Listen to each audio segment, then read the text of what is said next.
So hello ma'am, hello sir, magandang araw po. Meron po kaming in-offer dito sa may Concepcion 1 na townhouse. So nasa boundary lang po ito ng Nangka, Marikina City.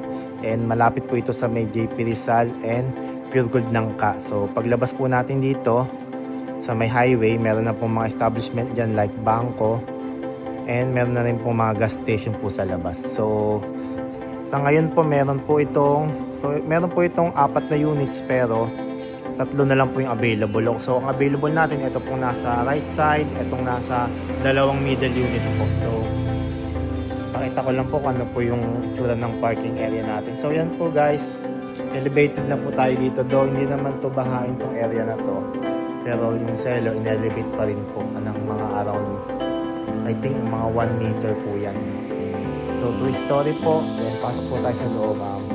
Nandito lang po yung seller yung sa kanya. So skip po muna natin. So ma'am sir, ano po, few step lang po going to living area. So ito po yung ating living area. Buksan ko lang po yung ilaw. Spacious lang po yung gawa ng seller. Actually yung seller po nito, may mga previous na project na remodel rin po sa Nangka. So lahat po yung sold out. Mga triplex po, ito po mga 4 na units. I think nakaanggap po sila eh. Nagpas 5 projects na po. Tama po sir? Na ganun po.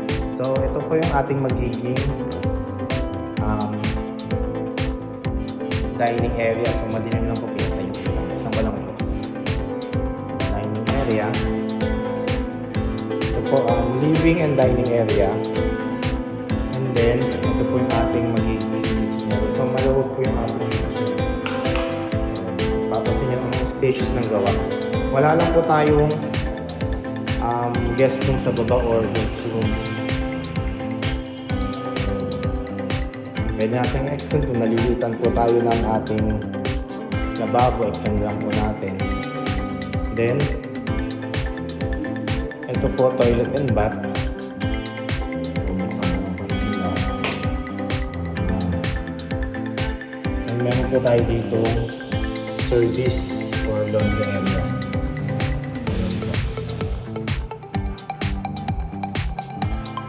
So guys, kitchen, living and dining and living area.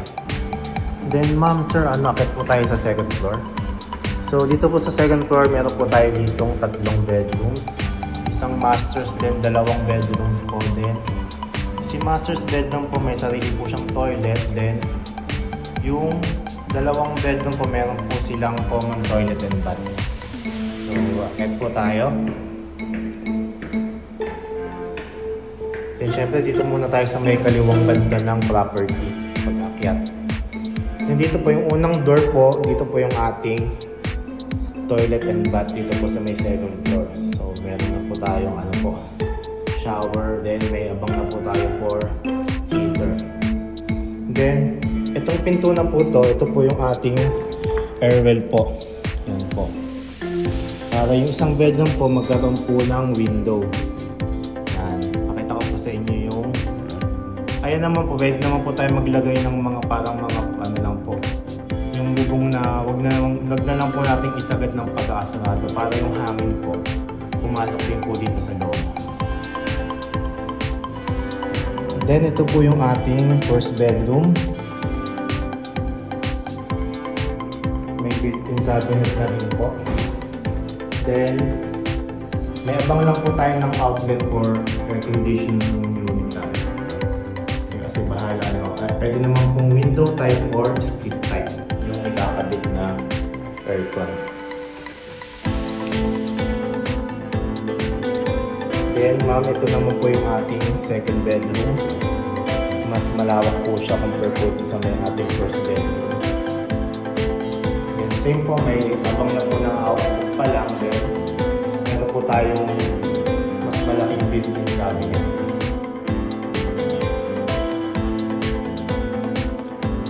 Then guys, itong hallway na to, ito na po yung papunta sa ating master's bedroom. So ito po yung ating master's bedroom. And kung napapansin nyo po sa taas po ng ating lalapit po ako, nandiyan po yung abang po natin ng sa outlet ng air conditioning unit. And meron na rin pong built-in cabinet. And may sariling toilet and bath. So,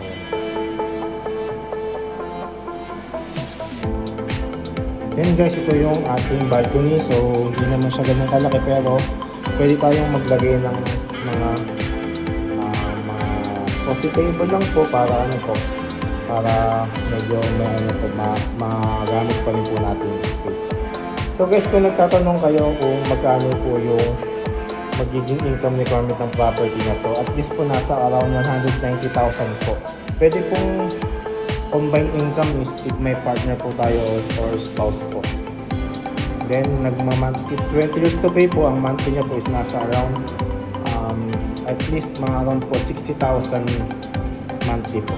So kung interested po kayo sa property na to, so once again located po ito sa May Concepcion 1, bali boundary na po tayo ng Ka, and malapit po ito sa May JP Rizal Street. So message nyo lang po ako, pwede nyo po akong i-message sa Viber or WhatsApp po. So ilalagay ko na lang po yung aking contact details sa screen sa mismong video po. So hanggang dito na po ang ating video tour. Salamat po sa panonood. Ingat and God bless po sa ating lahat.